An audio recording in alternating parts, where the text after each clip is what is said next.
먼저 함께 좌선하겠습니다. 가볍게 눈을 감고 몸과 마음을 전체적으로 이렇게 쭉 훑어보고요. 긴장하고 있는지 또 힘을 주고 있는지 이러한 것들을 먼저 알도록 하십시오.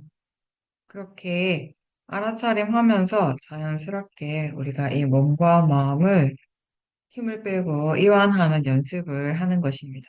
왜냐하면 수행한다라고 하는 것은 기본적으로 이 몸과 마음을 편안하게 하는 일이기 때문에 처음 시작할 때부터 우리가 너무 힘을 많이 주고 불편한 상태로 시작을 한다면은 수행을 하는 것이 힘들게 느껴지겠죠.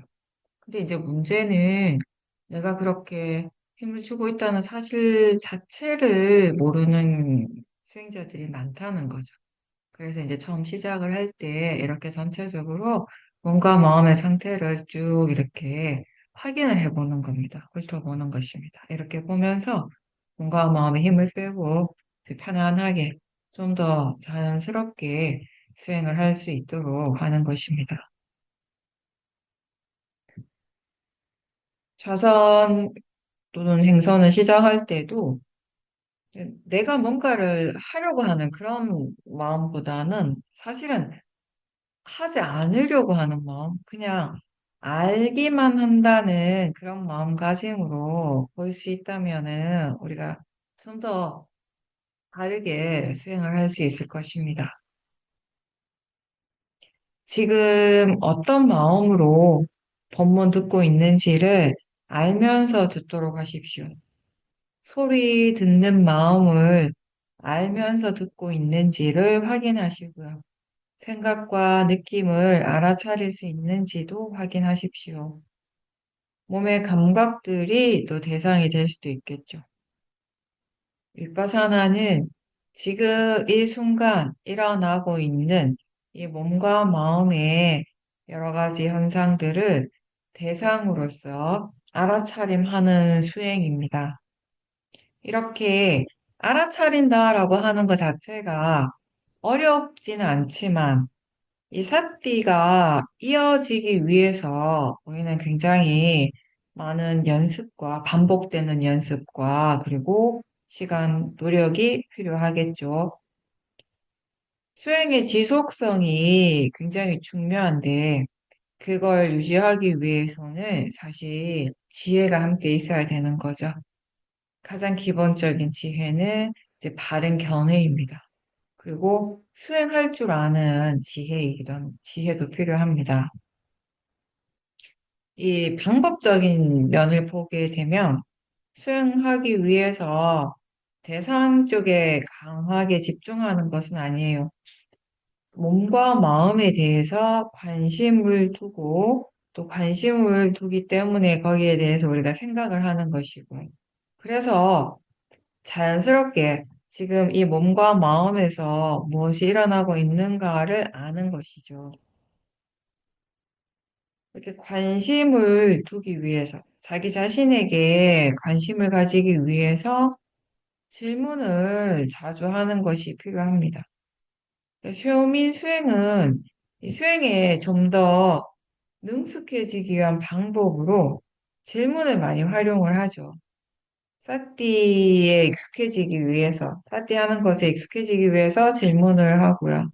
또 나중에는 마음이 법에 대해서 조사를 할 때도 또 질문을 많이 하게 됩니다. 대상에 집중하지 않고 그냥 가볍게 알아차림하는 데는 질문하는 것이 좋은 방법이 됩니다.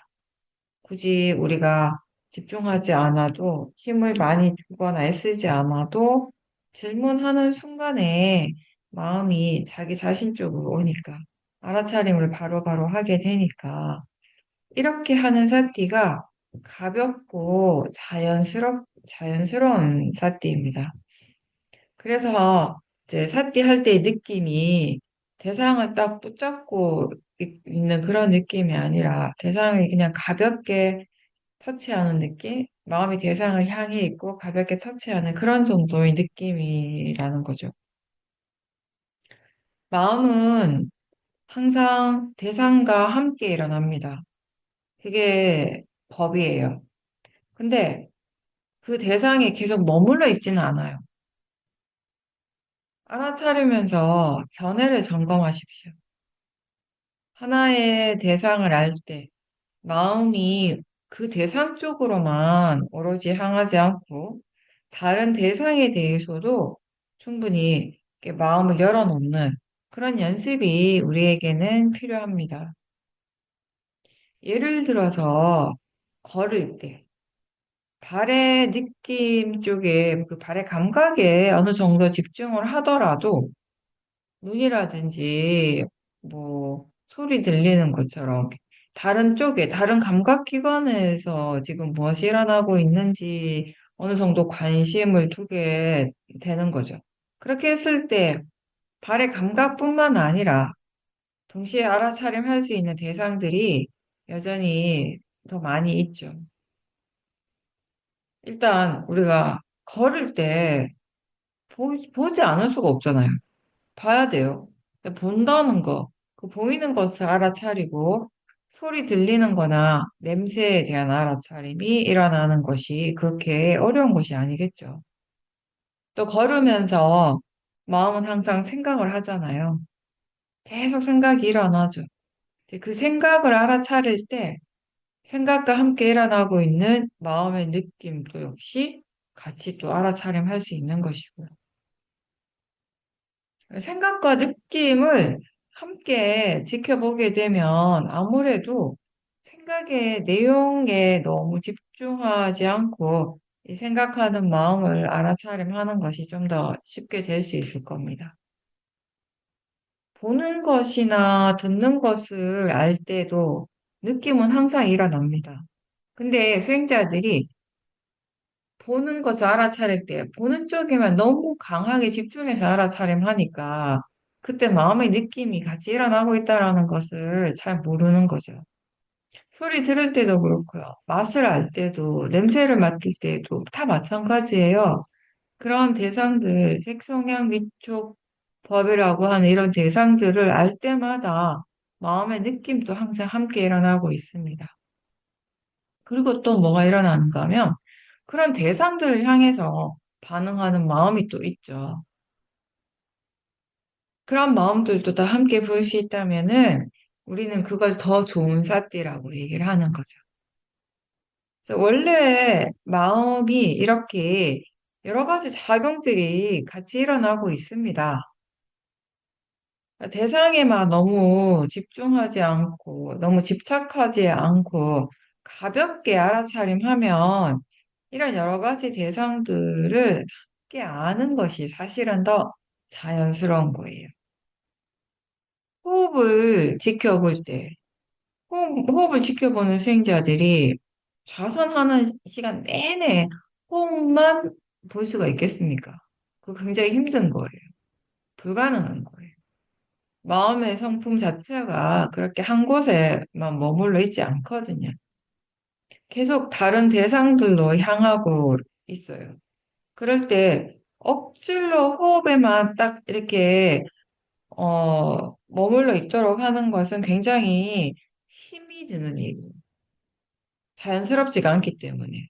그런데 이 호흡을 알면서 다른 대상들도 함께 알 수 있다면 그런 정도의 알아차림을 한다면 그건 별로 힘들지 않다는 거예요.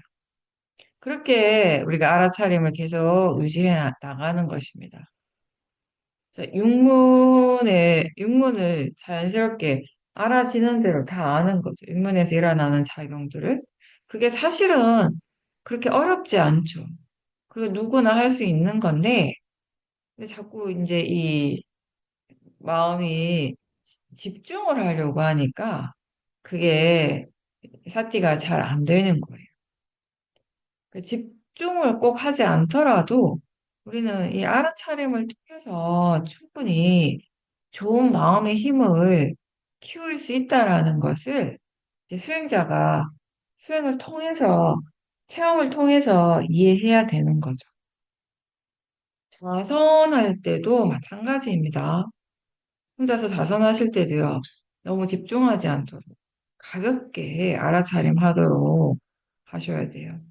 자선하다 보면 많은 수행자들이 어느 정도 이렇게 마음이 한쪽으로 쫙 이렇게 모이는 느낌이 드는데, 그 다음에 좀 시간이 좀 지나서 보면 수행을 하기는 하는데 마음의 느낌 자체가 굉장히 무거울 때가 있어요. 무겁게 가라앉아 있는 경우가 있거든요. 그런 경우는 대체로 대상 쪽에 너무 집중을 강하게 하기 때문입니다. 사티 있는지 알고 있는지 질문하면서 그래서 마음이 너무 지루하지 않게, 그래서 졸음에 빠지지 않게 계속 활발하게 마음이 수행을 할 수 있도록 그런 방향으로 이제 해야 되는 거죠. 전체적으로 이제 마음이 점점점 고요해지는 건 맞아요. 근데 그 고요함이 무겁게 가라앉는 것과는 좀 다른 거죠. 고요하지만 또 이 수행에 대한 어떤 활발한 느낌이 함께 있는 거죠. 행선을 할 때도 알아차리기 위해서 우리가 계속 노력을 해야 돼요. 그렇지 않으면은 이게 자꾸 보이는 대상이나 아니면 소리 이런 데 마음이 이렇게 빠지기가 쉬운 거죠. 그렇죠? 여러분들이 바깥에 나가서 걸을 때 그런 경험 많이 하시잖아요. 처음에는 사태 있는가 알아차리는가 라고 질문을 하면 아무래도 자손보다는 좀 더 가볍게 수행이 된다는 느낌이 들어요. 근데 어느 순간 자신도 모르는 사이에 사태가 없는 거예요. 그래서 왜 그런가라고 하면 그래서 바깥에 나가서 걷다 보니까 보이는 것이나 소리 들리는 것 이런 것들에 대해서 마음이 좀 이렇게 끌려가게 되는 거예요. 안에서 수행을 할 때, 실내에서 수행을 할 때보다 좀 더 뭔가 자극적인 그런 대상들을 만나게 되는 거죠. 네, 그런 부분들을 조심해야 돼요. 사실은 뭐, 꼭 그게 꼭 바깥이 아니라도 집 안에서 행선을 하더라도 마찬가지인 것 같아요. 눈을 뜨고 있고, 이렇게 소리 들리는 거 이런 것들에 대해서 우리가 다 오픈돼 있다 보니까 자선할 때보다 좀 더 그런 부분들에 대해 이제 대상에 빠지는 경우가 더 많죠. 그러니까 자선은 뭔가 이렇게 하나의 대상에 집중하고 고요함에 빠지는 것에 대한 경계심이 좀 있어야 되고, 행선을 할 때는 보이는 것이나 들리는 소리 이런 데에 좀 빠지는, 그걸 좀 경계를 해야 되는 거죠. 걸으면서 지금 무엇을 알 수 있는지 확인하고, 마음의 느낌도 알아차림하고, 또 견해도 일깨워주고, 그렇게 하는 거죠. 마음이 한 곳에 머물러 있지 않고, 여기저기 이 대상 저 대상 이렇게 향하죠. 대상이 바뀌는데 그럴 때 억지로 한쪽에 머물러 있고 집중하려 하지 않죠. 근데 마음이 원래 그 성품대로 그렇게 일어나는 대로 우리는 내버려 둡니다. 그래서 수행 자체가 그렇게 어렵진 않아요. 그냥 자연스럽게 일어나는 대로 내버려 두는 거니까요. 내버려 두되 알아차림이 있도록 노력하는 거죠. 법이라고 하는 것이요. 원래부터 그래요. 원래부터 나하고 상관없는 거예요. 이게 되게 재밌는데 법이 어디서 일어나는가? 법이 저 밖에서 일어나진 않아요. 내 안에서 일어나고 있어요. 법이 곧 나라고 할 수 있어, 어떤 의미에서. 근데 또 다른 의미에서는 법이 나하고서는 상관없는 거예요. 나라고 하는 것을 우리가 오고 나마루빠라는 것을 나라고 하는 그런 의미로 표현할 때 법이 곧 내가 되지만 우리가 관념적으로 생각하는 나라고 믿으면 이 법은 나하고 아무런 상관없는 거예요. 법이 원래부터 나하고 상관없이 법 그 자체의 성질대로 일어나고 있고 사라집니다. 작용들이 항상 일어나고 있는데, 근데 우리 자신은 지금 그런 작용들이 일어나고 있는지를 알 때도 있고 모를 때도 있습니다. 수행이 능숙한 사람들은 대부분 알겠지만 수행이 능숙하지 않은 사람들은 그 모를 때가 더 많겠죠. 근데 아는 그 순간이 바로 마음이 깨어 있는 순간이에요. 우리가 깨어 있어야 된다 항상 얘기하잖아요.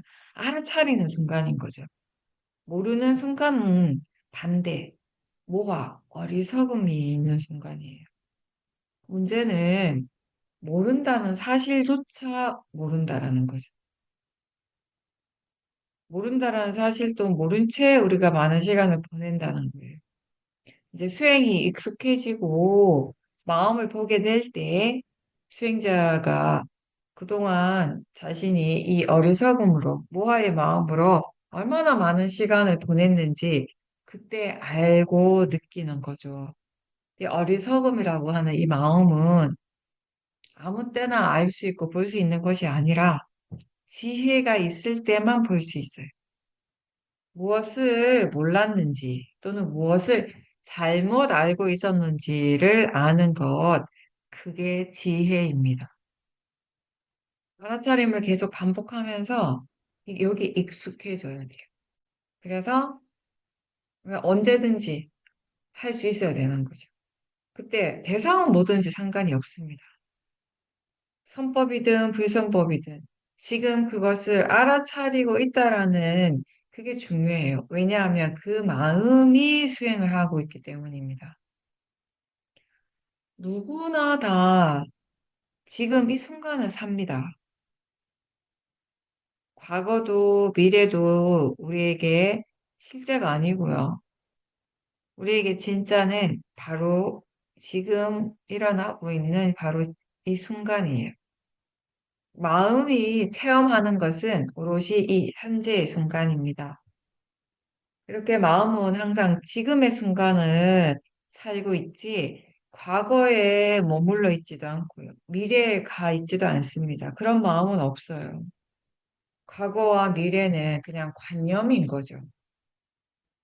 우리가 체험하고 있고 느끼는 것은 항상 지금 바로 이 순간의 일입니다. 일어나고 있는 모든 실제들은 바로 이 순간의 일입니다. 우리가 체험하고 느끼는 것은 항상 지금 바로 이 순간의 일이고요. 지금 이 순간을 아는 것, 지금 현재에 깨어 있도록 노력하는 것이 위파사나 수행입니다. 지금 현재에 깨어 있기 위해서 위파사나 수행자는 항상 자기 자신에게 관심을 두는 것을 잊지 말아야 되는 거죠. 대상을 따로 정하지 않고 몸과 마음을 다 대상으로 전체적으로 알아차리기 때문에 마음은 모든 것에 다 오픈되어 있습니다. 굉장히 유연한 거예요. 수행하는 마음이. 위파사나 수행자의 마음은 항상 열려 있고 유연해야 됩니다. 보는 거, 소리 듣는 거, 느낌, 이런 것들이 다 대상이 되죠. 이제 볼 때 보이는 대상에 집중하는 것이 아니고, 보인다는 그 사실, 즉, 지금 눈이라는 감각기관에서 일어나고 있는 그 작용을 다시 아는 거죠. 그게 수행입니다. 소리가 날 때 소리를 아는 것이 아니라 소리 듣고 있다라는 것을 다시 알죠. 그게 알아차림입니다. 그래서 안일비 설신의 이 육문에서 각각의 작용들이 항상 일어나고 있고 그게 이제 수행의 대상입니다. 몸과 마음의 작용들이 멈추지 않고 계속 일어나고 있기 때문에 수행의 대상은 항상 있죠. 그리고 그중에서 지금 꼭 봐야 되는 정해진 대상은 따로 없고요. 몸과 마음에서 일어나는 모든 실제하는 작용들은 대상으로서 그 의미가, 그 가치가 다 같습니다. 그래서 우리는 대상은 알아지는 성질이고 대상은 그냥 단지 대상일 뿐이다라고 이야기를 합니다. 그래서 이 수행에서는 어떤 대상인가는 그렇게 중요하지 않습니다. 마음이 지금 알아차리는가, 그게 이제 중요한 거죠. 알아지기 때문에 대상입니다. 지금 이 순간에 무엇이든지 알 수 있는 것을 알고 그 알아차림이 계속 이어지도록 노력할 때 우리가 지금 바르게 수행을 하고 있는 겁니다. 무엇보다도 견해가 바를 때 수행을 바르게 하는 것입니다. 대상의 이 알아지는 성질을 알고 이해하고 법의 자는적 이치, 일어나고 사라지는 건 원인과 결과라는 거, 이걸 이해할 때 우리는 어떤 대상이든지 어떤 상황에서든지 이 좋은 마음, 선법의 힘을 키울 수 있습니다. 그게 수행의 궁극적인 목적인 거죠. 좋은 마음의 힘을 키우고 법에 대해서 이해하는 것. 수행자는 지금 마음이 알고 있는지 수행하는 마음의 견해가 바른지를 계속 확인하면서 이걸 통해서 마음의 힘을 키워가지고 그렇게 수행을 계속 반복하면서 수행하는 법에 대해서 이해하게 되고요. 또 각각의 이 법을 이해하는 통찰지가 이제 생기는 거죠. 여러 가지 다양한 상황 속에서 우리가 일상에서 부딪히는 여러 다양한 그런 조건 속에서 수행을 어떻게 해야 하는가를 이제 체험을 통해서 배워가는 것입니다. 그래서 처음에는 수행을 할 수 없는 그런 조건이라고 스스로 믿었어요. 근데 점차 수행을 할 수 있는 그런 조건들이 되어 가는 거예요. 예전에 처음 수행을 할 때는 어떤 특정한 환경 속에서는 아, 이건 절대 수행을 못 하겠는데 라고 마음이 생각했어요. 그럼 수행을 못 하죠. 근데 이제는 그런 생각을 하지 않아요. 당연히 수행을 할 수 있어요. 그 마음이 수행을 하고 있고요. 그렇게 마음의 조건들이 바뀌는 겁니다. 수행이 익숙하지 않다는 건 마음이 지금 수행을 어떻게 해야 하는가에 대한 이해가 없다라는 것이에요. 이럴 때는 수행을 하긴 하는데 뭔가 내가 할 일이 좀 많은 거죠. 그래서 마음이 좀 번다하게 느껴집니다. 근데 항상 그런 건 아니에요. 계속 그런 건 아니에요. 수행하는 것에 익숙해지면서 이제 조금씩 조금씩 여유가 생기게 되는 거죠. 편안하게 수행을 할 수 있게 되죠.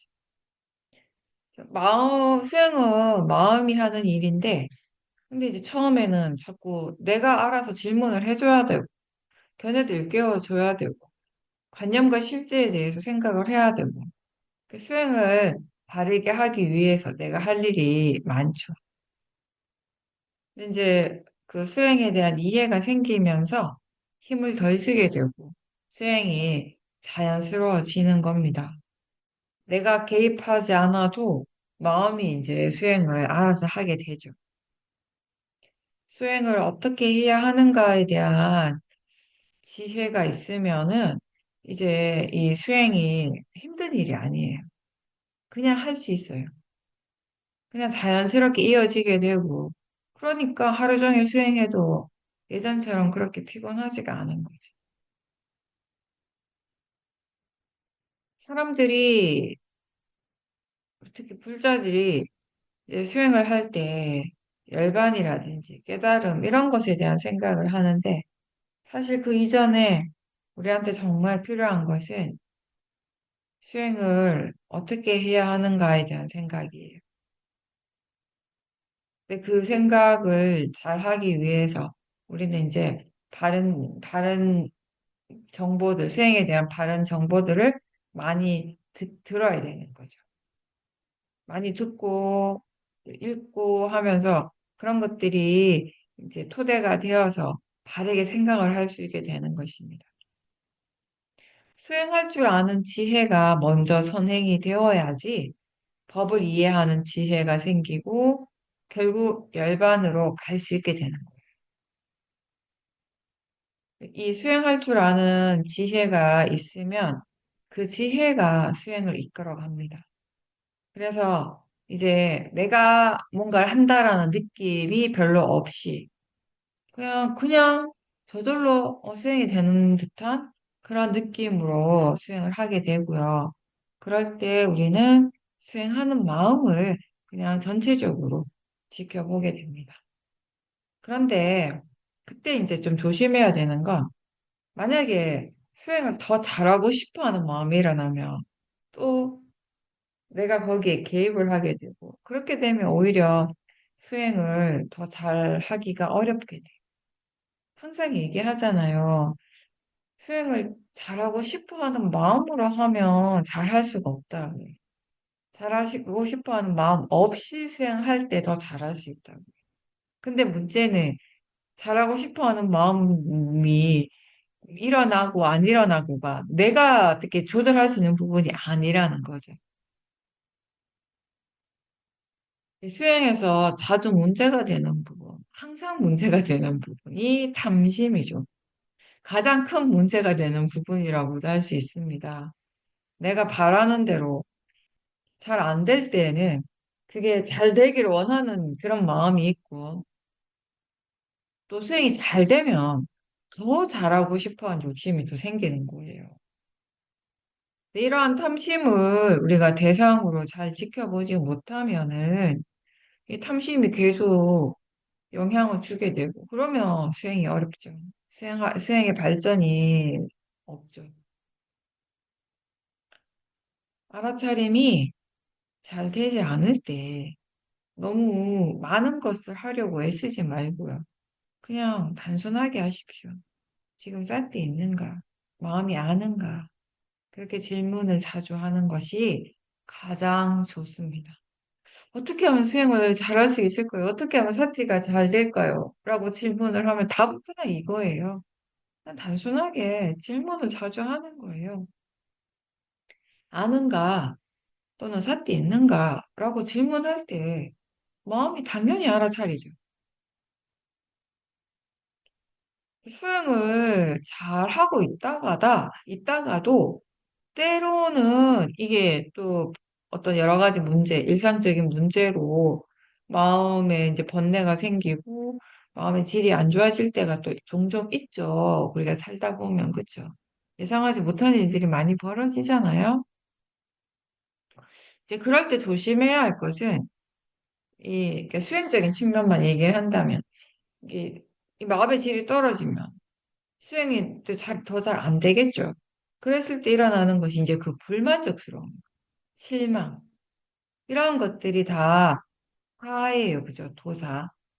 여기에 스스로 빠져버리면 마음은 점점 더 안 좋아지게 되는, 수행이 더 힘들게 되는 거죠.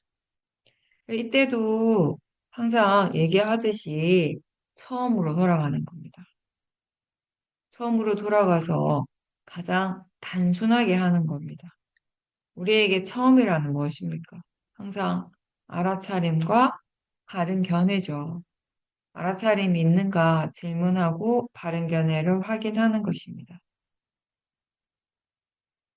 그렇게 무엇이든지 질문하면서 알 수 있는 것을 알면서 사띠의 힘을 키우는 것이 우선이에요. 그렇게 하다 보면 이제 그 불만족스러워하는 마음, 실망, 화 이런 마음들을 대상으로 볼 수 있는 그런 이제 힘이 생기는 거죠. 과거는 이미 지나갔습니다. 우리한테 중요한 것은 그 과거가 아니라 지금 현재의 마음이라는 거. 그걸 우리가 잊지 말아야 되죠. 과거를 자꾸 생각하고 거기 매여 있다 보니까 지금 현재를 놓치고요. 지금 놓친 현재가 또 과거가 되고 또 과거가 되고 그러면서 현재의 마음에 그런 어떤 실망감이라든지 불만족스러움이 점점 더 커지게 되는 것이거든요. 그래서 이미 지나간 것에 연연하지 말고 지금 현재의 마음이 깨어 있도록 노력하는 것입니다. 근데 이 모화가 강할 때는 마음이 어떤 것에 대해서 이게 좋다라고 생각을 하면요. 거기에 집착을 하게. 근데 좋다라고 생각하는 것하고 이게 정말 좋은 것이라고 이해하는 것은 다르다라고 우리가 항상 얘기하죠. 마찬가지로 이건 안 좋은 거야라고 생각하는 것과 무엇이 안 좋은지, 왜 안 좋은지를 이해하는 것은 차원이 다른 거예요. 어떤 마음의 상태에 대해서 우리가 좋다라고 생각하는 것과 마음이 좋다라고 이해하는 것이 다른 것이거든요. 좋다라고 생각할 때는 거기엔 탐심이 있을 수가 있어요. 근데 이 마음이 정말 좋은 마음이라고 이해할 때는 그 좋음의 의미가 탐심이 좋아하는 것이 아니라 선법이라는 의미예요. 바르다라는 의미예요. 자기 자신에게 이익이 된다라는 그런 의미인 거죠. 사띠 이 알아차림을 반복하면서 마음의 힘을 키우면 알아차림뿐만 아니라 다른 좋은 마음의 요소들이 함께 일어나고 개발이 됩니다. 알아차림과 사마디, 위리아, 신심, 지혜 이 마음들이 위파사나를 통해서 개발되는 좋은 마음들이죠. 알아차림을 기반으로 토대로 해서 이러한 다른 좋은 마음들을 함께 개발해 가는 것입니다. 알아차린다라고 할 때 이 다섯 가지 마음의 요소, 오력이 함께 있어요. 함께 일을 하고 있습니다. 그렇게 돼야 되는 것이요. 그리고 이 오력의 균형이 잘 맞아야 되는 것이요. 그래서 수행하는 마음이라고 우리가 표현할 때는 하나의 마음이 아니라 이 오력이 함께 있는 것입니다. 그래서 관찰하는 마음의 힘이 좋으면 우리는 이 다섯 가지 마음들을 다 알아차림할 수 있어요. 또 그렇게 되어야 되는 것이. 각각의 마음의 요소들이 어떤 식으로 작용을 하는지, 서로가 어떤 관계 속에서 수행을 하고 있는지, 마음의 균형은 어떤지 이런 것들을 다 점검할 수 있어야 되는 거죠. 사티와 위리아, 사마디, 바른 신심이 잘 갖추어지면 이제 통찰지가 일어나겠죠. 그래서 그런 지혜가 이제 또 충분히 일어나게 되면 자비희사, 이런 사무량심의 마음도 자연스럽게 함께 일어나게 됩니다. 사마디는 대상에 동요하지 않고 고요한 마음의 상태예요. 근데 견해가 바르지 않으면 아무리 좋은 대상이어도 마음이 거기에 번뇌가 일어나게 되죠.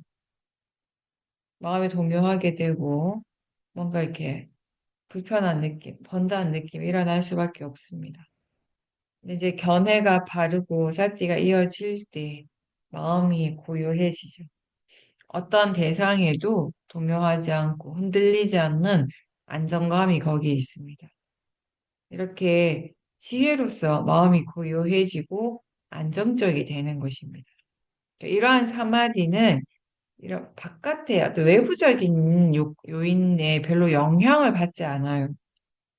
밖에서 큰 소리가 난다거나 뭐 보이는 대상 때문에 사마디가 사라지는 그런 일은 별로 없다는 거죠. 위리아는 수행을 계속 이어가는데 필요한 바른 노력입니다. 수행을 계속 유지하게 하는 힘이에요. 근데 수행자들이 보면 노력은 열심히 해요. 열심히 노력하는데 견해가 바르지 않아서 마음이 힘들 때가 있습니다. 그래서 바르게 노력하는 것이 중요합니다. 견해가 바르고 마음에 대한 이해, 수행에 대한 이해가 생기면 이제 법이 알아서 수행을 할 수 있게 돼요. 그래서 그때 나는 아무것도 하지 않는데 내가 어떤 노력을 따로 하진 않아요. 그래서 난 아무것도 하지 않는 것 같은데 이때 마음이 노력을 하고 있어요. 위리아가 계속 일어나는 것이에요. 그게 수행을 계속하게 하는 힘이거든요. 수행의 핵심은 꾸준함이에요. 어떤 상황에서든지 멈추지 않고 계속 나아가는 그 힘. 계속 지속해야 되는 거죠. 그래서 이 위리아가 사실은 굉장히 중요한데, 탐심으로 너무 애를 쓰고 힘을 주는 것과 지혜로서 멈추지 않고 꾸준하게 하는 그 두 가지의 이 노력의 차이를 우리는 분명히 알아야 되는 거죠. 수행을 한다고 해서 무조건 다 마음이 좋아지는 게 아니고요. 바르게 할 때 좋아집니다. 바르게 할 때 하는 만큼의 결과를 또 경험하게 되고, 근데 열심히 수행하는 사람은 많아요. 열심히 하는 수행자는 많은데, 의외로 다르게 열심히 하는 사람은 그렇게 많지가 않더라고요. 그래서 제가 시험인 수행하면서 보면 진짜 우리는 발음에 대한 이 강조를 굉장히 많이 하죠. 아무리 열심히 하면 뭐 하겠어요. 바르게 하지 않는데. 그래서 바르게 열심히 하라는 거죠. 대부분 수행자들이 탐심의 에너지가 너무 강한 거예요. 그래서 수행이 원래 힘든 게 아닌데 그냥 하는 건데 거기에 탐심이 있고 또 탐심이 있다면 진심도 함께 일어나겠죠, 당연히. 그러니까 힘든 거죠. 힘들게 느껴지죠. 오래 할 수가 없죠. 탐심 없이 수행한다는 것은 지금 몸과 마음에서 일어나고 있는 모든 것들을 그냥 단지 대상으로 아는 거예요. 그리고 그게 자연적 이치라고 이해하면서 지켜보는 것입니다. 이게 결국 뭐가 일어나더라도 원인과 결과, 수행 자체가 이미 원인과 결과, 자연적 이치라는 것을 이해하게 되면 탐심이 일어날래야 일어날 수도 없는 거예요. 자연적 이치라고 이해하기 때문에 이제 이게 어떻게 되기를 원하고 또는 어떻게 되어져야 된다라고 바라는 그런 마음이 이제 더 이상 일어나지 않는 거죠. 그냥 지켜만 볼 수 있습니다. 무엇이 일어나든지 그게 내가 아니고, 내 게 아니고, 내 영역, 내가 어떻게 할 수 있는 것이 아니라는 것을 우리가 분명하게 알 때, 그냥 내려놓을 수 있는 거예요. 대상에 대해서 바라는 마음 없이, 그리고 수행의 결과가 내가 원하는 대로 되어지기를 그렇게 바라는 마음 없이, 그냥 지금 이 순간 수행하는 그 자체에 이 가치를 줄 수 있을 때, 우리는 이 일을 편안하게 잘 할 수 있습니다. 마음의 힘이 어느 정도 좋아지고 사티가 자연스럽게 이어질 때 수행하는 마음을 대상으로 볼 수 있습니다. 아는가? 라고 질문할 때 안다는 느낌이 분명하다면 우리는 그 마음을 대상으로 하는 것입니다. 알아차림이 이어질 때 이 수행하는 마음의 관심이 이 사티 쪽으로 향하도록 이렇게 질문을 해보는 거죠. 알아차리고 있다라는 것을 분명하게 알 때는요, 지금 마음이 무슨 대상을 알고 있는지도 이미 다 알고 있어요. 수행은, 윗바사나 수행은 좋은 대상의 일이 아니라 좋은 마음의 일이라고 했습니다. 좋은 마음의 힘을 키우는 것이고, 알아차림이 가장 기본적인 좋은 마음, 선법입니다. 그 중요한 것은 이 사티가 이어지고 그래서 가속도가 생기는 것이에요. 그렇게 사티가 이어지기 위해서는 기본적으로 견해가 바르게 되어야 되죠. 대상을 단지 대상이라고 알고 이 오온의 작용들을 자연적 이치로 이해하는 것입니다. 대상에 알아지는 성질을 이해하게 될 때 우리는 어떠한 대상이든 그것에 대한 나의 어떤 가치 판단, 가치 부여를 하지 않고 그냥 그것을 있는 그대로 받아들이게 되는 것이에요. 나와 상관없이 일어나는 그냥 법이라고 알고 원인 결과의 진행 과정들이 계속 이어지고 있다라고 그렇게 이해할 때 내가 거기에 개입하지 않게 돼요. 그냥 일어나는 대로, 사라지는 대로, 그렇게 자연적 이치대로 흘러가도록 두고 거기에 계속 수행하는 마음, 알아차림이 있도록 노력하는 거죠. 견해가 바른 것이 중요한 이유는 우리가 만약에 번뇌로서 계속 알아차림하면요. 열심히 하면 할수록 번뇌가 더 커지게 된다는 거예요. 너무 우리가 많이 경험하는 것 중에 하나가 뭐냐면 좋아하는 마음으로 계속 보는 거. 소리에 대해서나 뭐 보이는 이미지에 대해서나 느낌에 대해서나 내가 좋아하는 마음으로 그 대상을 계속 알아차리고 있으면 어떻게 되겠어요? 탐심이 점점 약해집니까? 더 강해집니까? 더 강해지겠죠. 또 싫어하는 마음으로 대상을 계속 보면 그 싫어하는 마음이 점점 더 커지게 되겠죠. 타의 마음으로 보고, 듣고, 생각할 때 어떤 대상이든지 결국 결과적으로는 화가 더 커지는 그런 대상이 되어지는 거예요. 견해가 바를 때는 다 그냥 사태의 대상이에요. 근데 견해가 바르지 않고 번뇌가 강하면 그냥 다 번뇌의 대상이 되는 거죠.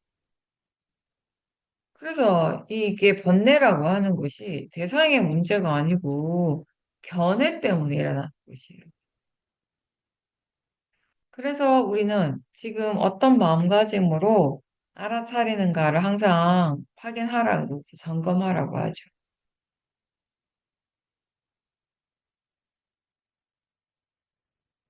알고자 하는 마음, 그 마음을 잊지 않고 계속 노력하는 것이 수행의 기본이고요.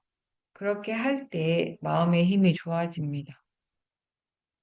그냥 마음이라고 하는 걸 그냥 두지 말고 무엇이든지 알도록 노력해야 되는 거죠. 그리고 시험인 수행에서는 할 수 있는 만큼 하라고 하는데 이 말이 대충 해도 된다는 말은 아니라고 항상 얘기했습니다. 최대한 할 수 있는 만큼 열심히 하는데 다만 바르게 열심히 하라는 것이고요. 탐심 없이 열심히 하라는 것이에요. 멈추지 않고 계속하는 그 바른 노력이 있어야 되죠. 마음이 빠라바타를 알고 사띠가 이어지는 시간은 의외로 짧아요. 그래서 마음이 자기 자신에게 머물 수 있도록 계속 노력해야 하고, 수행하는 법에 대해서도 우리는 계속 배우고 익숙해져야 되는 것입니다.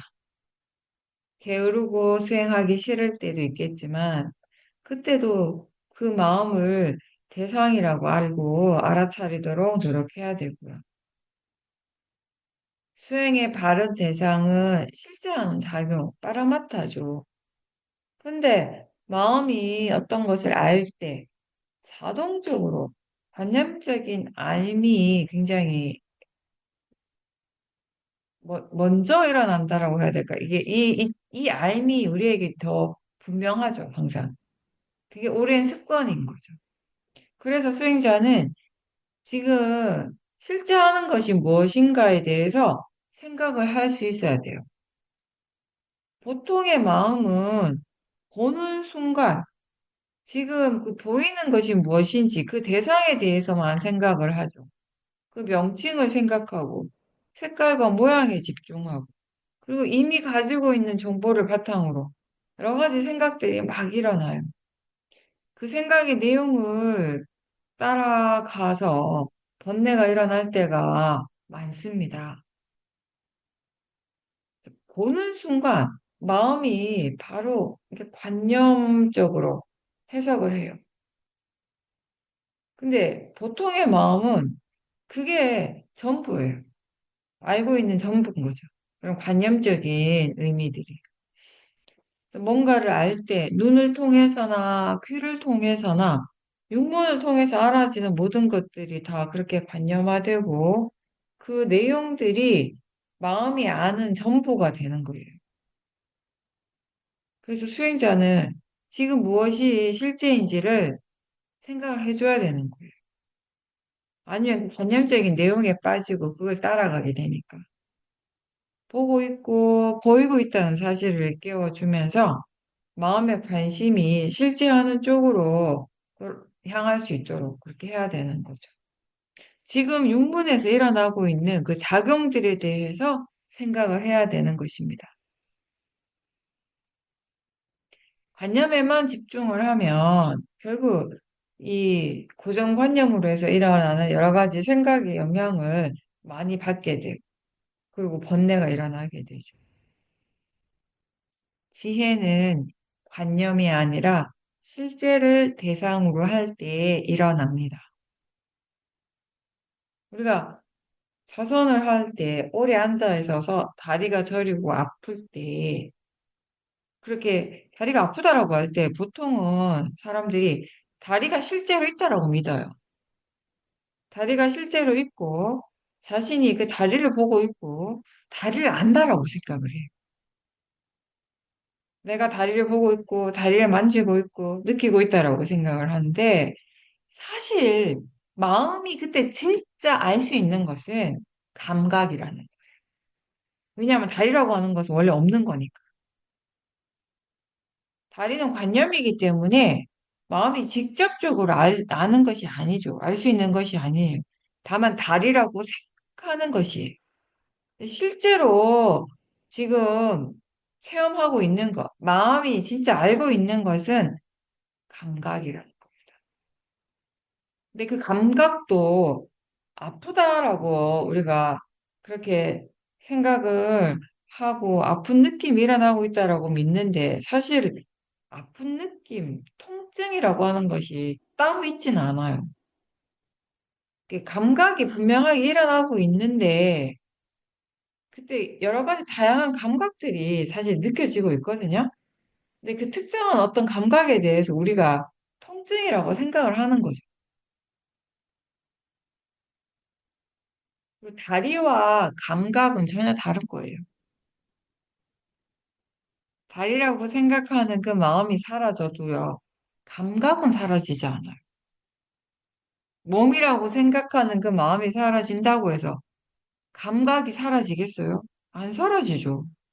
느낌, 마음의 느낌, 몸의 감각은 항상 일어나는 거죠. 근데 때때로 어떤 수행자들이 이 감각 쪽에만 너무 강하게 집중을 하게 되면 아무것도 생각하지 않고 오로지 거기에만 마음을 계속 집중을 하고 집중력을 막 키워가게 되면 갑자기 몸이 확 사라지는 그런 경험을 하게 돼요. 자신의 다리가 사라져 버려요.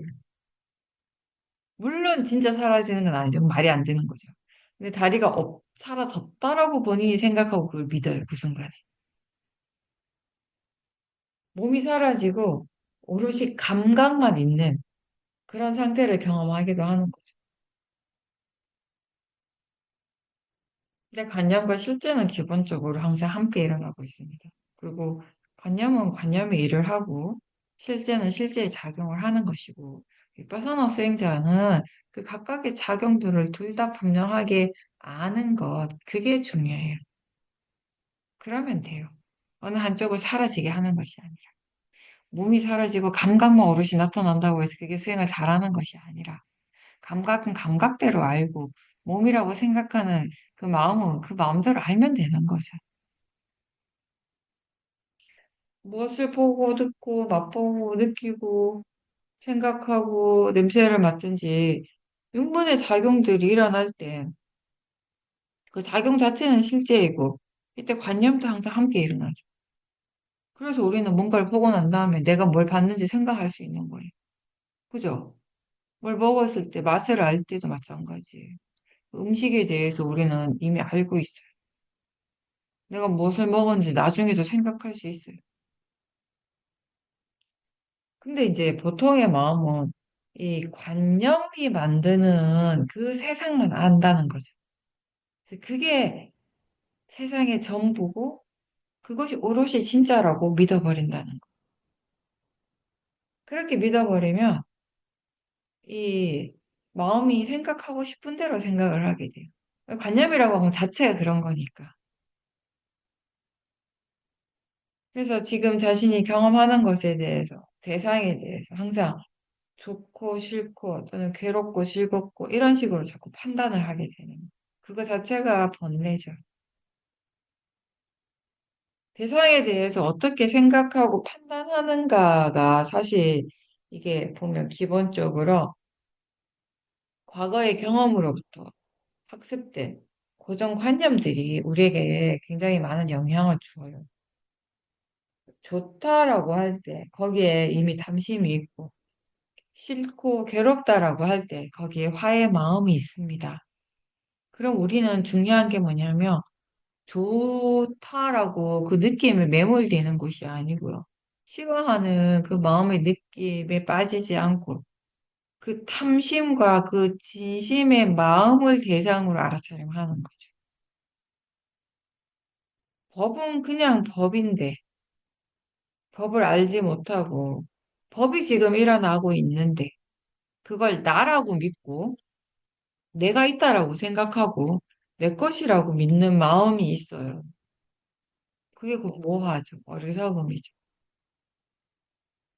우리가 이렇게 바르게 알지 못하기 때문에 결국 내가 좋아하는 것이 있고 내가 싫어하는 것들이 있게 돼요.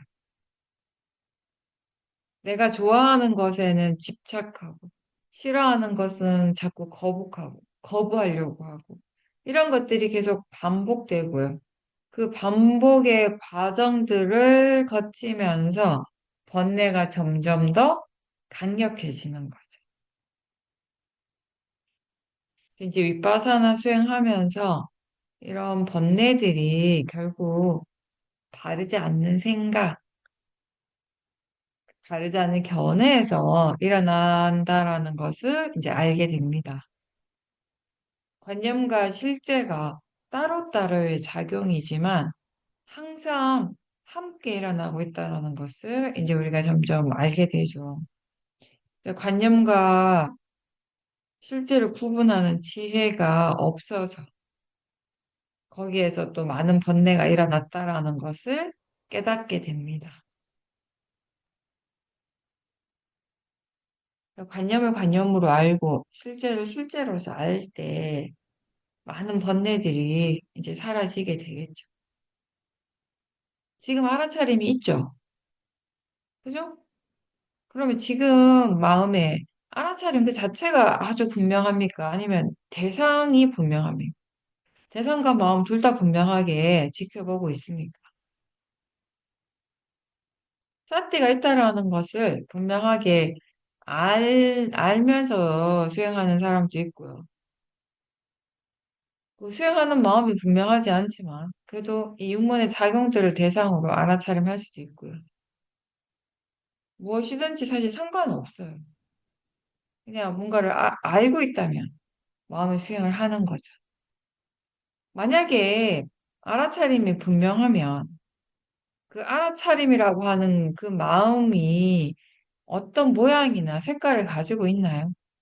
그 마음 그 자체를 얘기를 하는 것이에요. 사띠 하는 그 마음, 알아차리는 마음. 마음을 분명하게 안다라고 할 때, 내가 지금 분명하게 마음을 알고 있다, 알아차린다라고 할 때, 그러면 그 마음을 시각적으로 분명하게 볼 수 있습니까? 만약에 볼 수 있다면 그건 관념이죠. 만들어내는 것이지 진짜가 아니죠. 사람이라든지 자동차나 강아지의 이미지는 누구나 지금 바로 생각할 수 있어요.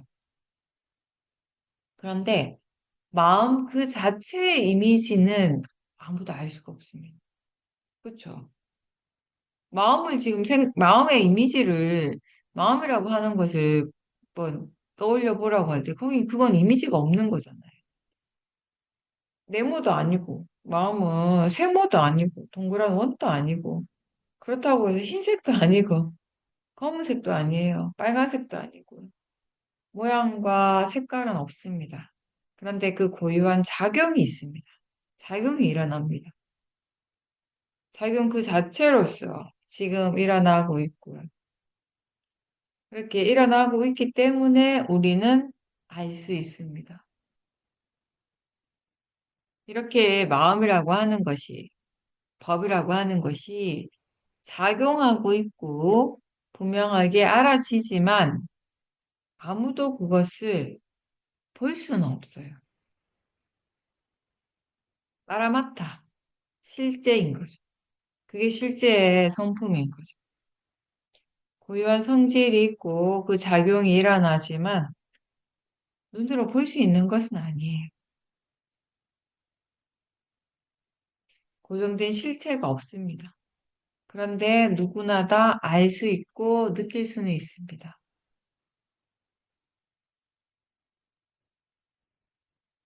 안다라고 하는 암 그 자체가 마음입니다. 이렇게 실체가 없고 그래서 볼 수도 없는데 이 마음이라고 하는 것을 우리가 어떻게 찾겠습니까?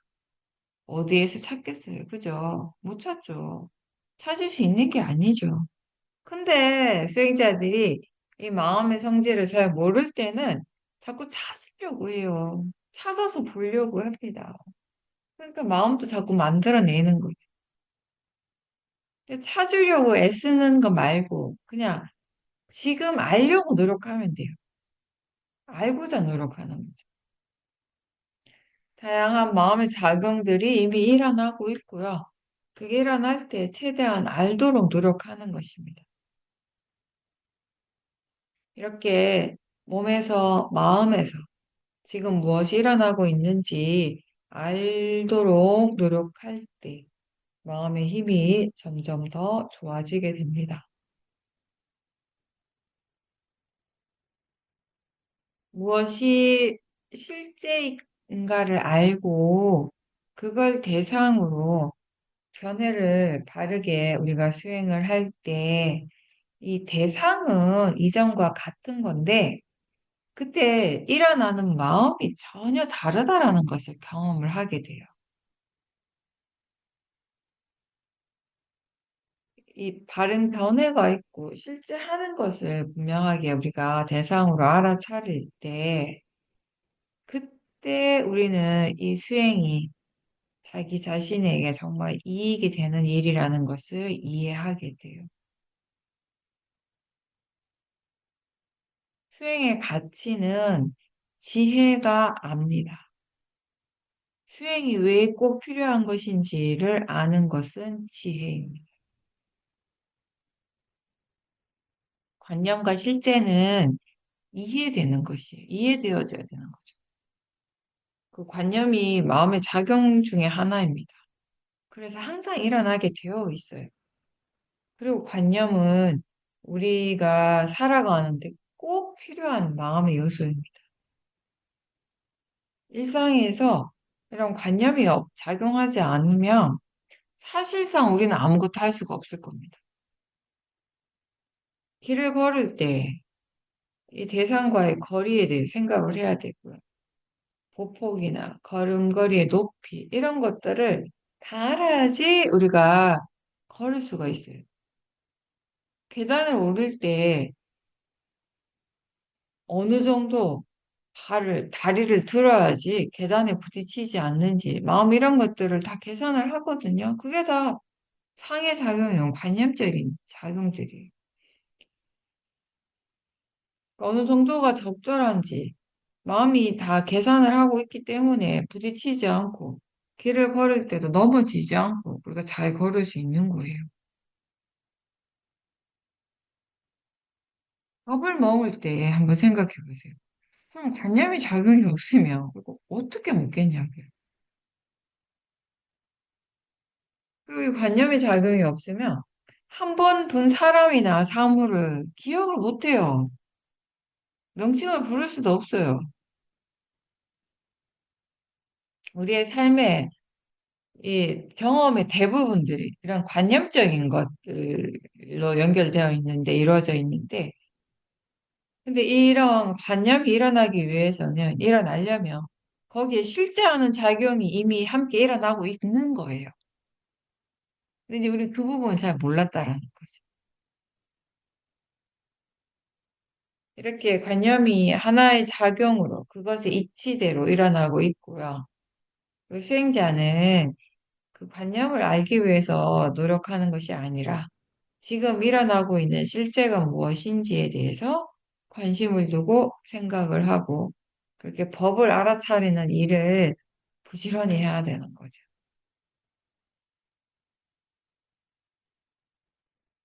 무엇이 실제이고 무엇이 관념인가를 분명하게 알 때 많은 번뇌로부터 우리가 벗어나게 되는 것입니다.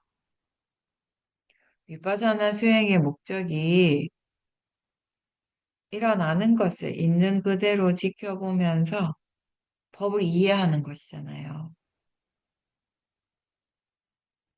수행을 통해서 무엇을 배우는가라고 하면 지금 자신에게 일어나고 있는 이 몸과 마음의 현상들에 관한 것이에요. 그게 곧 법에 대해서 배우는 것이고 자기 자신을 이해하는 일이 되는 거죠. 나에 대해서 이해하고 안다라고 하는 것이 어떻게 보면 그게 그렇게 뭐 대단한가? 별로 특별한 것 같지 않은데, 근데 사실 이게 우리한테 가장 중요한 거예요. 왜냐하면 자기 자신에 대해서 바르게 알지 못하는 것 자체가 번뇌거든요. 뭐하는 딴 게 아니에요. 자기 자신에 대해서 잘 모르는 거예요. 우리가 수행적으로 저 바깥의 소리에 대해서 모르는 것을 뭐하라고 뭐하라고 표현하지 않잖아요. 여기서 우리가 뭐하라고 표현하는 건 기본적으로 법을 이해하지 못하는 자기 자신을 잘 모르는 것을 얘기를 하는 것이에요. 그죠? 자기 자신에 대해서 바르게 알지 못하는 것 자체가 번뇌이고요. 그게 모하고 이 모아가 모든 번뇌의 뿌리가 되는 거예요. 거기에서부터 많은 번뇌들이 일어나게 되는 거죠. 수행에 대해서 우리는 여러 가지 잘못된 생각들을 많이 가지고 있었어요. 어떤 특정한 시간에 나는 수행이 잘 된다. 또는 어떤 특정한 장소에서 나는 수행이 더 잘 된다. 또는 잘 안 된다. 아, 날씨가 너무 더우면 수행을 할 수가 없다. 수행하기가 어렵다. 이런 등등의 고정관념이 있으면 이 수행하는 마음의 상태가 그런 고정관념에 따라서 자꾸 바뀌는 거예요. 마음의 기복이 막 생기는 거죠. 그러면 마음이 좋다, 수행이 잘 된다라고 생각하는 그런 시간이나 장소에는 자연히 집착하게 되고, 그 시간이나 장소에서 수행을 하지 못하면 화가 나기도 하는 거예요. 예전에 미얀마에서 수행을 할 때 제가 이게 미얀마 한여름에 그때 수행을 하는데 와 정말 더운 거예요. 그냥 막 40 몇 도씩 올라가니까 낮에는. 근데 우리나라도 요즘은 특히 저 밀양 같은 경우는 정말 더울 때 막 40도 가까이 올라가긴 하잖아요. 뭐 또 보통 뭐 37도, 38도. 근데 그때가 거의 뭐 10한 5, 6년, 거의 20년 전이었고, 그때 한국에서는 그 정도의 더위를 내가 한 번도 경험해 본 적이 없었던 것 같은데. 막 43도 이렇게 올라가는데, 근데 더 이제 힘든 건 뭐냐면, 한국은 더우면 에어컨 있잖아요. 선풍기 있고, 밖에 안 나가면 돼요. 에어컨 틀어놓고, 살만해요. 근데, 어때요? 저기, 이 미얀마 수행센터에 에어컨은 아예 없고요. 선풍기 그나마 여기 천장에 몇 개 달려 있는데, 문제는 전기가 잘 공급이 안 되는 거예요. 제일 더운 시간에, 대낮에, 진짜 더울 때, 전기가 맨날 끊겨요. 선풍기가 안 돌아가. 진짜 더운 거예요. 그러면 그 더운 것 때문에, 열기 때문에, 이 몸의 열기와 더불어 마음에서 열이 막 올라오는 거예요. 화가 막 올라와요. 더운 것에 대한 화가. 그런 것들을 그때는 대상으로 보지 못했어요. 그러니까 이 더운 때 수행하기가 너무 힘든 거죠. 그때는 저는 더워서 수행이 안 된다고 생각을 했던 것 같아요. 그리고 또 어떤 게 있었냐면, 처음 제가 시오민 가서 막 이렇게 수영을 시작을 할 때, 되게 더웠는데, 여기 이제 선풍기가 돌아가고 있었어요. 그러니까 선풍기 돌아가니까 좀 낫더라고요. 아, 좀 살만하네, 수영할 만하네 하고 하는데 갑자기 선풍기가 딱 꺼졌어. 그래서 또 전기가 나갔구나라고 생각했는데, 그거 어쩔 수가 없으니까. 근데 알고 보니까 거기 있는 미얀마 스님이 그 시오민 센터 주지 스님이 전기 아깝다고 꺼버린 거예요. 그걸 나중에 알게 되니까 화가 엄청 나는 거예요. 그 스님을 향해서 화가. 그 스님 때문에 선풍기를 사용을 못하니까 너무 더워서 수행이 안 된다고 생각을 한 거예요. 근데 정말 내가 수행이 안 된 건 더위에 대한 화, 그리고 그 사람을 향한 화 때문에 수행을 할 수가 없었잖아요. 그때는 이제 시험인에 갔을 때라서 마음을 보는 것이 아직 익숙하지가 않아가지고 그런 부분들을 잘 몰랐죠. 엄청 부글부글 화가 났던 기억이 납니다.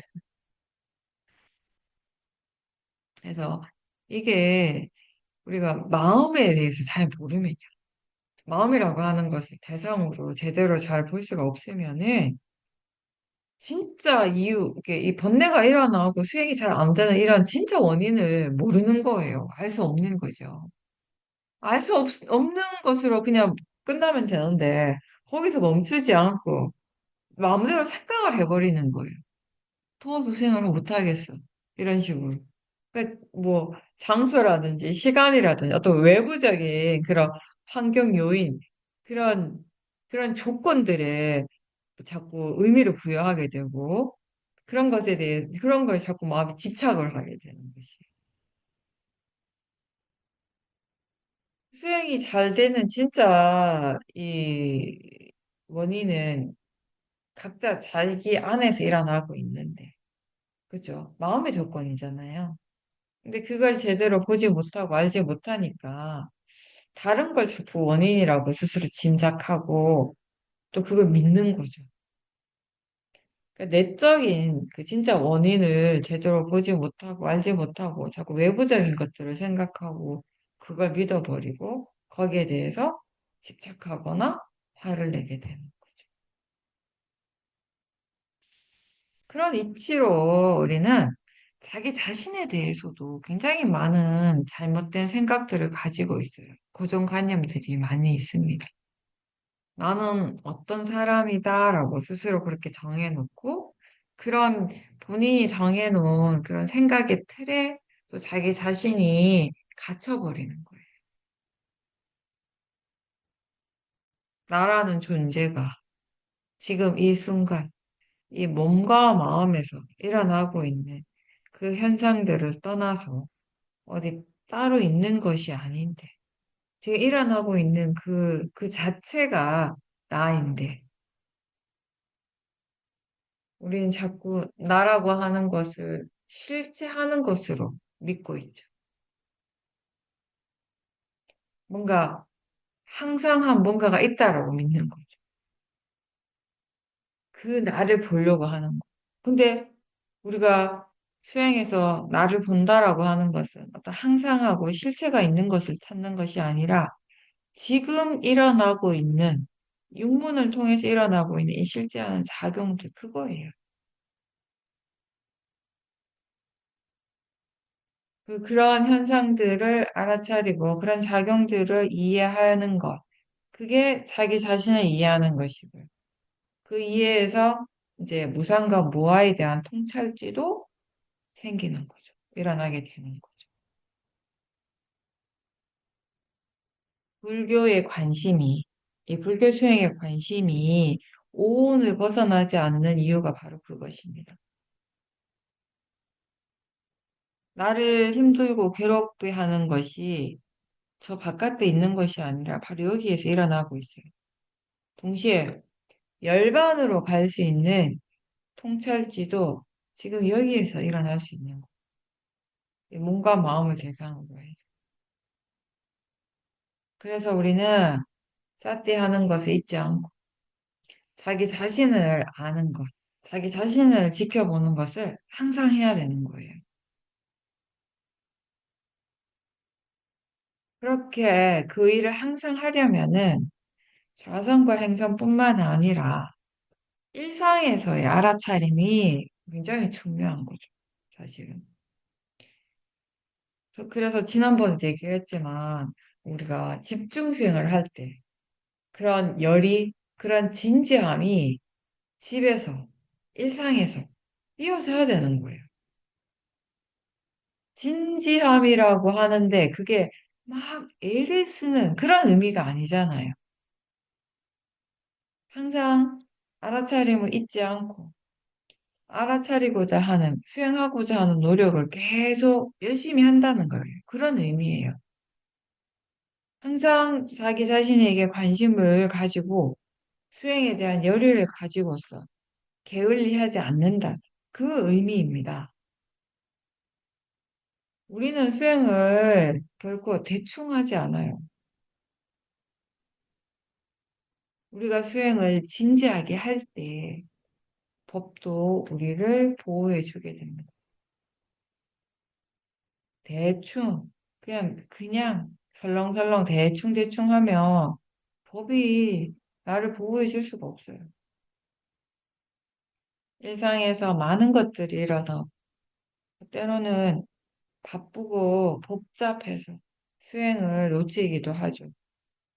근데 다시 생각해보면 일상에서는 여러 가지 많은 것들이 일어나기 때문에 또 그만큼 우리가 알 수 있는 것도 많습니다.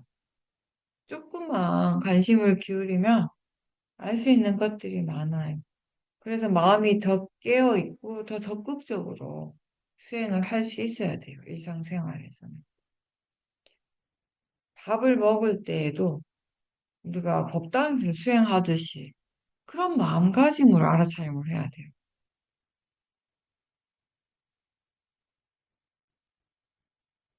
혼자 있을 때와 다른 사람들과 함께 있을 때, 이 사띠와 마음가짐이 어떻게 달라지는지, 또 몸이 피곤하거나 아플 때, 마음은 여전히 알아차리고 있는지, 바쁘게 일을 할 때 수행하고자 하는 의도가 계속 일어나고 있는지, 이런 여러 가지 등등을 우리가 알고자 노력하는 것. 이렇게 일상에서 일어나는 법을 최대한 알고자 노력할 때, 사띠의 힘이 점점 좋아지는 것입니다. 행위 그 자체는 별것이 아니에요. 걷는 거, 말하는 거, 밥 먹고 책 읽고 TV 보고 뭐 이런 거 엄청 평범하죠. 누구나 다 하는 일상의 일들이에요. 근데 거기에 알아차림이 있는 것과 없는 것은 결과적으로 굉장히 큰 차이가 있는 거예요. 차띠가 지금 우리의 이 현재를 특별하게 해주는 거죠. 평범한 일상에서 우리가 항상 하는 그런 행위들 속에서 알아차림이 있다면, 마음이 깨어 있다면, 마음의 질이 달라질 수 있습니다. 사태의 힘이 좋아지는 건 물론이고, 이해에 대해서, 이해하고 있는 것에 대해서도 더 깊이 이해할 수 있고, 지혜의 수준이 달라지게 되는 거죠. 앉아 있거나 누워 있거나 서 있거나 또는 침묵을 지키거나 말을 하거나 몸을 움직이거나 가만히 있거나 몸과 마음에서 법은 항상 일어나고 있습니다. 나의 관점에서만 보면 그냥 단순한 행위들의 반복일 뿐이에요. 별 의미가 없어요. 가치도 없어 보이고. 근데 법에 관심을 두고 보게 되면 대상들이 끊임없이 일어나는 거잖아요. 수행의 대상들이. 또 이해할 수 있는 대상들이. 법의 관점에서는 더 중요하고 덜 중요한 것이 사실 따로 없어요. 바른 견해로 지켜볼 때 무엇이든지 다 수행의 대상이고 지혜가 일어날 수 있는 대상이 되는 겁니다. 번뇌조차도 지혜의 대상이 될 수 있습니다. 지혜로운 수행자는 매 순간순간 할 수 있는 최선을 다하되 결과는 내일이 아니라고 압니다. 조건들이 충족되었을 때 결과는 당연히 일어나게 된다는 것을 지혜는 이미 알고 있기 때문에 내가 미리 앞서서 결과에 대해서 자꾸 생각하고 마음이 조급해할 필요가 없는 겁니다. 일어나고 사라지는 모든 과정에서 더 우리가 이 과정들에 더 관심을 기울이고 그리고 결과보다는 어떤 조건들이 이러한 결과가 일어나도록 했는지 그 조건에 대해서 궁금해하는 마음으로 수행을 할 때 우리는 대상이나 결과와는 상관없이 수행을 계속 지속하게 되는 거죠. 현재를 알아차림하십시오. 결과가 어떻게 될 것인지에 대해서 생각을 너무 많이 하지 말고 최대한 단순하게 하십시오. 지금 현재 이 마음의 조건을 바르게 갖추는 것이 수행입니다. 좋은 마음의 요소들이 개발될 수 있도록 그렇게 조건을 갖추어 가는 과정입니다. 바르게 수행하고 꾸준하게 계속 열심히 한다면은 바른 노력이 좋은 결과로 이끌어 갈 것입니다. 그렇게 우리는 열반으로 향해 나아갈 수 있게 되는 것이에요. 사띠, 사마디, 지혜가 함께 있으면 많은 것들이 달라지게 돼요. 지금 일어나는 대상에 대해서 또는 체험에 대해서 생각과 판단, 내가 경험하는 이 세상에 대한 생각과 판단이 달라지게 되죠. 그래서 우리는 내가 달라졌다라고 느끼게 됩니다. 그리고 마음이 더 안정적이고 고요해집니다. 마음이 말을 많이 하지 않고 조용해집니다. 보통은 밖으로 이렇게 막 말을 많이 하지 않더라도 마음은 항상 시끄러워요. 그런 경우가 대부분인데 사띠와 지혜가 있으면 마음이 조용해집니다. 말을 하지 않아도 이미 다 알고 있기 때문인 거죠. 수행자는 현재, 항상 이 현재에 깨어 있도록 노력하는 사람입니다. 그리고 사띠는 항상 지금 이 현재의 마음이에요. 그리고 지금 이 현재의 마음의 견해가 중요합니다. 바른 견해가 바른 알아차림을 하게 하는 거예요. 지금 현재의 견해와 생각이 바르고 사띠가 있을 때 우리는 대상과 상관없이 지금 무엇을 체험하고 있는가와는 상관없이 수행하는 마음이 충분히 편안해지고 번뇌로부터 많이 자유로워지게 됩니다. 그게 바로 지금 우리에게 체험되는 우리가 얻을 수 있는 수행의 이익인 거죠. 지금 모든 것이, 일어나는 모든 것이 다 나한테 만족스럽고 좋아서, 좋은 것만 일어나서 내가 편안한 것이 아니고요. 무엇이든지 다 일어나는 것을 다 대상으로 알고 자연적 이치라고 이해하기 때문에 받아들이고 편안한 거예요. 이게 지금은 너무 당연한데 처음에 이 말을 들었을 때는 저는 약간 충격적이었어요. 아, 그럴 수 있다라는 사실이 너무 충격적이더라고요. 그 전에 저는 모든 게 다 좋아져야 된다고 생각했어요. 그러니까 대상도 좋아야 되고, 그죠? 그러니까 좋은 것만 체험을 해요. 수행자라면 좋은 마음만 일어나야 되고, 뭐 그런 고정관념들이 있었던 거예요. 그러니까 실제로 내가 생각하는 수행자의 그런 이미지, 수행자의 이상형과 나의 실제의 모습이 너무 다르니까 항상 실망스러워, 좌절하고 수행에 대한 회의감 이런 것들을 느낄 수밖에 없었죠. 근데 이제 그게 아니라는 것을 깨닫게 된 거죠. 일어나는 건 그냥 일어나는 것이구나. 일어나는 건 그냥 일어날 뿐이고 뭐가 일어나더라도 그냥 그게 대상이라고 알고 자연적 이치라고 알면 되네. 근데 그렇게 됐을 때 어떤 것이든지 거부하지 않고 어떤 것에도 또 집착하지 않고 그 마음이 너무 자유롭고 너무 편안한 거예요. 그게 곧 수행의 이익이라는 것을 이제 그때 알게 된 거예요.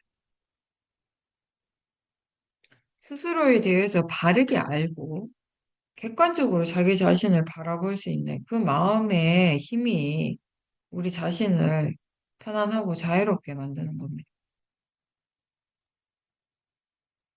대상에 의해서가 아니라 자신의 마음의 힘이 자기 자신을 자유롭게 해주는 거예요. 사띠는 육문을 보호하는 역할을 한다고 하죠. 알아차림이 지금 현재의 순간, 이 몸과 마음을 번뇌로부터 보호해주고, 또 현재가 이렇게 보호받고 있는 것은요, 아직 일어나지 않은 미래 또한 보호받고 있는 거죠. 과거는 이미 지나갔고, 다시 되돌릴 수 없어요. 그 과거에 대해서 계속 집착하고 후회하는 것이 무슨 의미가 있고, 어떤 도움이 되겠습니까? 현재의 마음이 과거에서부터 이어져 오는 것이니까, 그죠? 원인과 결과니까. 이 현재를 알고 그 마음의 진행 과정에 우리가 계속 사티를 두고 알아차림이 이어진다면은 과거로부터 배울 수 있어요. 그렇게 해서 과거와 같은 실수를 되풀이하지 않을 수 있는 거죠. 수행자에게 과거는 후회하고 자책의 시간이 아니고 실수나 잘못을 토대로 새로운 이해가 생겨날 수 있는, 새로운 이해가 일어날 수 있는 그런 시간이 돼야 되는 거죠. 그래서 현재의 마음이 더 현명해질 수 있는 그런 기회가 되는 겁니다. 현재를 분명하게 알고 마음에 대한 이해, 특히 이 번뇌의 그 성품을 이해했을 때 이제 우리가 과거의 자신의 말이나 행동, 생각 이런 것들을 왜 그렇게 할 수밖에 없었는지를 이해하는 것이에요. 왜 그렇게 했는지 그 원인을 알기 때문에 그 잘못한 것을 다시 반복하지 않을 수 있는 거죠.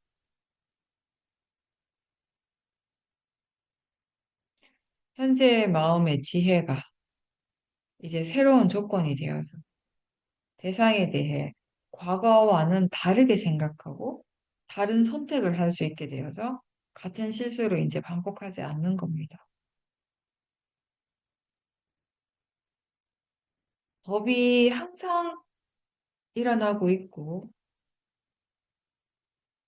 그리고 그 법을 바르게 지켜보는 것이 우리가 할 일이죠.